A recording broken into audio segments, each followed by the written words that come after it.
জীবিত শিশু কন্যাকে মৃত বলে প্যাকিং করে বাড়ি পাঠিয়ে দিল নার্সিংহোম কর্তৃপক্ষ।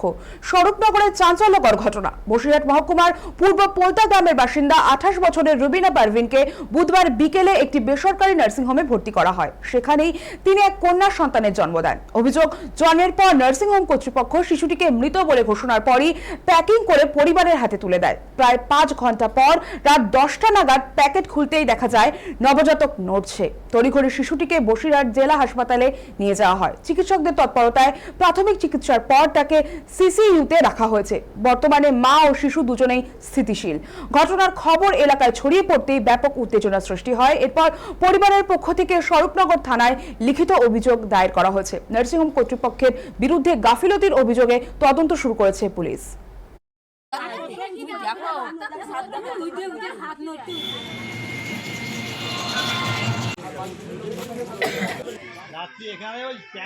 গতকাল রুবিনা পারভিন যখন গর্ভবতী অবস্থায় অসুস্থ হয়ে পড়ে, আমরা 4:30টার সময় বসিরহাট মুনলাইট হসপিটাল নার্সিংহোমে ভর্তি করাই।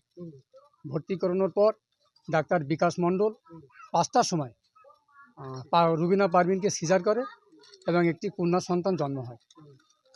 জন্মানোর কিছুক্ষণ পর ডাক্তারবাবু ঘোষণা করে যে শিশুটি মৃত, এবং মৃত বলে শিশুটিকে বিভিন্ন পেপার দিয়ে, কম্বল দিয়ে জড়িয়ে প্যাকেটস্থ করে বাড়িতে পাঠায়। বাড়িতে পাঠানোর পর আমাদের মুসলিম শরিয়ত মতে কবরস্থ করার আগে আমাদের গোসলের ব্যবস্থা করতে হয়। তো আমরা যখন রাত 9:30 নাগাদ গোসলের ব্যবস্থা করতে যাই, তখন খোলার পরে দেখা যায় বাচ্চাটার সম্পূর্ণ জৈবিক প্রক্রিয়া চলছে এবং তার হাত পা নড়ছে। তখন জানতে পারি যে আমাদের শিশু জীবিত আছে।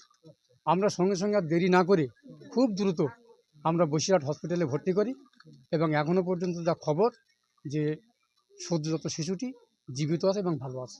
তখন ডেলিভারি করে ওরা বলছে বাচ্চাটা মারা গিয়েছে কারো দেখা। এবার ওই বাচ্চাটা ওরা প্যাকেট করে, মানে গজ কাপড় দিয়ে, তারপরে একটা পেপার দিয়ে বেঁধে দিয়ে ব্যাগের ভেতর ভরে মুখটা বেঁধে দিয়েছে। এবার বেঁধে দেওয়ার পরে সেই বাচ্চা আমাদের এই জায়গা তো বাড়ি নিয়ে গিয়েছে। বাড়ি নিয়ে যাওয়ার পরে আমরা 4-5 ঘন্টা পরে আমরা ওই খুলে দেখি যে বাচ্চাটা জীবিত আছে। হ্যাঁ, গাফিলতা চলছে, জানতো বাচ্চা দেখিনি, ওইভাবে প্যাকেট করে দিয়ে দিয়েছে মরা বাচ্চা বলে।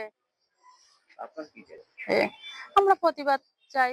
আর ডাক্তার সিজার করেছে, এই যে ডান সাইডে এতটা মাথাটা গিয়েছে, পুরো গাফিলতা হয়েছে বাচ্চাটার উপরে। এবার প্যাকেটটা করে দিতে তার জন্য আবার 400 টাকা নিয়েছে।